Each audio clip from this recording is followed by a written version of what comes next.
Hello नमस्कार किसान भाइयों, मैं doctor Ravindra Singh, veterinarian, MVSc veterinary surgery and radiology. आज आपके सामने एक टॉपिक, पशुओं में नाक से खून बहना, जिसको डॉक्टरी भाषा में एपिस्टेक्सिस बोलते हैं, एक टर्मिनोलॉजी होती है उसको। तो इसके क्या कारण होते हैं और कैसे इसका ट्रीटमेंट कर सकते हैं, घर पर ट्रीटमेंट करने की कोशिश कर सकते हैं, इसके बारे में चर्चा करने वाले हैं। चर्चा शुरू करने से पहले आप हमारे चैनल को सब्सक्राइब कर लीजिए और बेल आइकन का नोटिफिकेशन ऑन कर लीजिए।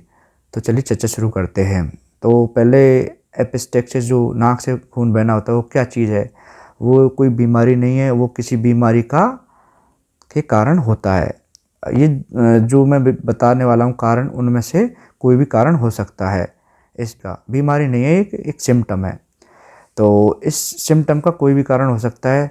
तो एक एक करके सभी का चर्चा कर लेते हैं। सबसे पहला कारण है ट्रॉमा। तो कोई भी जब पशु किसी शार्प ऑब्जेक्ट से या तेज चीज़ से चोट लगा लेता है तो उसकी वजह से नाक से ब्लीडिंग हो सकती है। दूसरा कारण है पैरासिटिक इन्फेस्टेशन।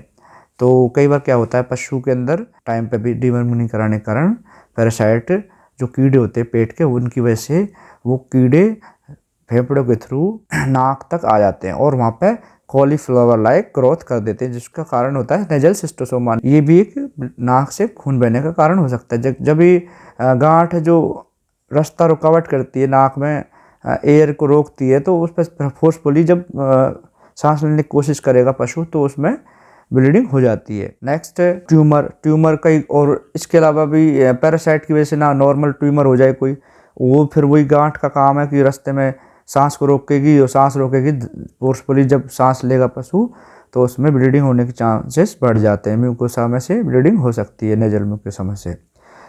नेक्स्ट है ओवर क्राउडिंग।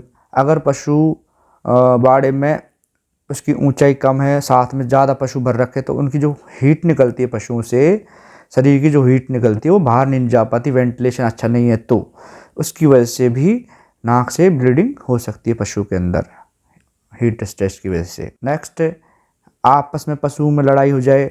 अगर पशु आपस में लड़ जाए तो इंटरनल चोट की वजह से, जो अंदर की चोट की वजह से, उसमें ब्लीडिंग नाक से हो सकती है। एक्यूट निमोनिया, कई बार पशुओं में निमोनिया हो जाता है एकदम से।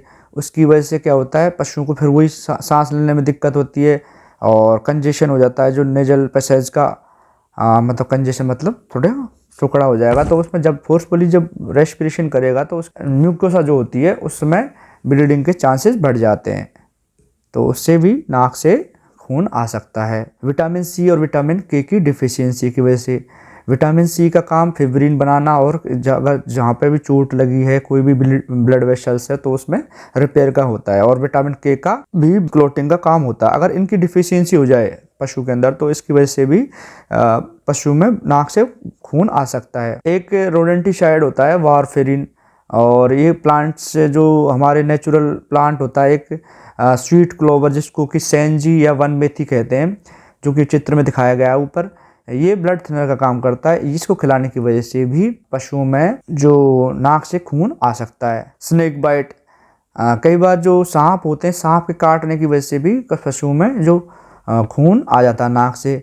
जो हीमोटॉक्सिक सांप होते हैं, जैसे कि वाइपर हुआ, रेटल स्नेक हुआ, जैसे कि फोटो में दिखाए गए हैं, इनके काटने से पशु में नाक से खून आ सकता है। क्योंकि ये जो सांप का जो जहर होता है, वो जो ब्लड वेसल्स की एंडोथेलियम होती है उसको डैमेज कर देता है। उसकी वजह से ब्लीडिंग या लीकेज हो जाता है वहाँ से ब्लड का, और वहाँ उसकी वजह से खून आ जाता है। डायग्नोसिस तो नॉर्मली दिख जाएगा, नाक से खून आ रहा है, क्लोटिंग या क्लोटेड ब्लड लग रहा है नाक में, तो वो दिख जाएगा। अब ट्रीटमेंट में सबसे पहले जो कारण है, ये सारे इनमें से जो कारण हो रहा है उसको हटाएं। पहले वजह से वो हो रहा है उसको सही करने की कोशिश करें, सबसे पहले तो इलाज यही है। नेक्स्ट, पशु की डिवर्मिंग समय पर कराएं। 6 महीने में पशु को डिवर्मिंग कराते रहें, जिसकी वजह से नेजल सिस्टोसोमा जैसी बीमारी ना हो और उसकी वजह से कोई नाक से ब्लीडिंग ना आए। नेक्स्ट जो है, अगर हो गया है और ब्लड आ रहा है तो क्या करें, तुरंत उसको कोल्ड फोमेंटेशन करें। उस पर नाक पे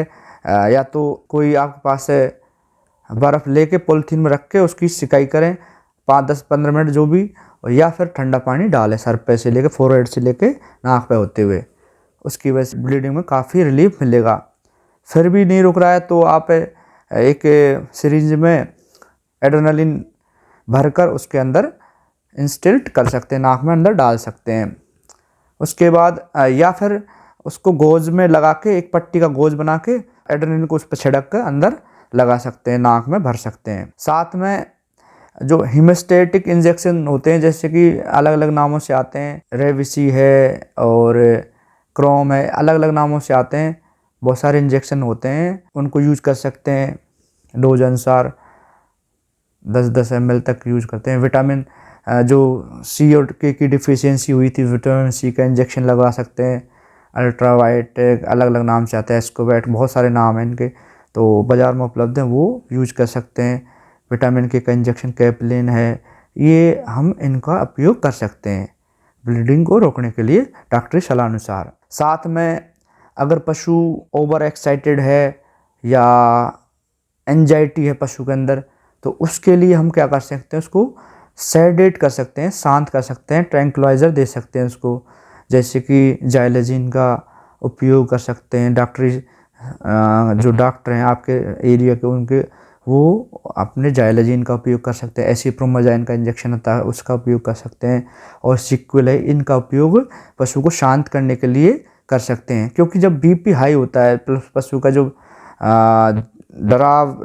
स्ट्रेस कंडीशन होती है, डरा हुआ होता है, तो उसकी वजह से हम अगर कोशिश करें ये चीज़ें करने के ऊपर जो मैंने बताई थी, तो भी वो ब्लड रोकने में थोड़ी समस्या आती है। तो हम उसको शांत करके और ऊपर वाली चीज़ों को करके थोड़ा उसको पशु को ब्लड को रोक सकते हैं नाक से।